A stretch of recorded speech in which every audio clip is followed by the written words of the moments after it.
తెలుగు రాష్ట్రాలలో బ్యాంక్ మాజీ ఉద్యోగులు ఆందోళనకు దిగారు. All India bank pensioners retired కాన్ఫెడరేషన్లో ఆధ్వర్యంలో నిర్వహించిన ఈ కార్యక్రమంలో పెద్ద సంఖ్యలో పాల్గొన్న బ్యాంకు ఉద్యోగులు ప్రభుత్వం బ్యాంకు విశ్రాంత ఉద్యోగులకు ఆరోగ్య ప్రీమియం చెల్లించాలని డిమాండ్ చేశారు.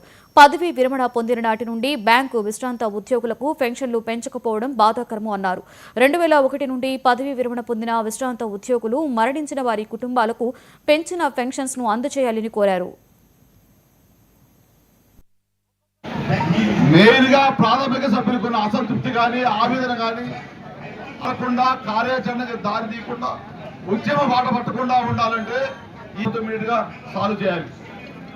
5 DAలు ఒక పెన్షన్ కి 5,000 నుంచి 15,000 జీతం అంటే తల్లిదండ్రుల ఆరోగ్యమో పిల్లల ఇంట్లో ఉన్న దాని మీద కూడా మన కార్యాచరణ సిద్ధంగా ఉంది. కొంతమంది మన గోడకి డౌట్ ఉంది, జేఏసీ పూర్తి స్థాయిలో ముందుకు పోవడం లేదు, కార్యాచరణ లేటుగా ప్రకటిస్తుంది.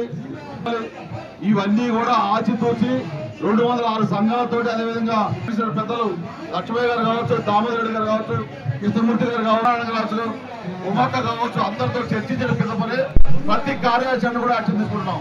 ఈ రోజు కూడా మనం కొన్ని సాధించుకున్నామని చెప్పుకుంటున్నాం. 1వ తారీఖు జీతం తీసుకుంటున్నాం. దానికి ముఖ్యమంత్రి ప్రభుత్వానికి కృతజ్ఞతలు తెలియజేస్తాం.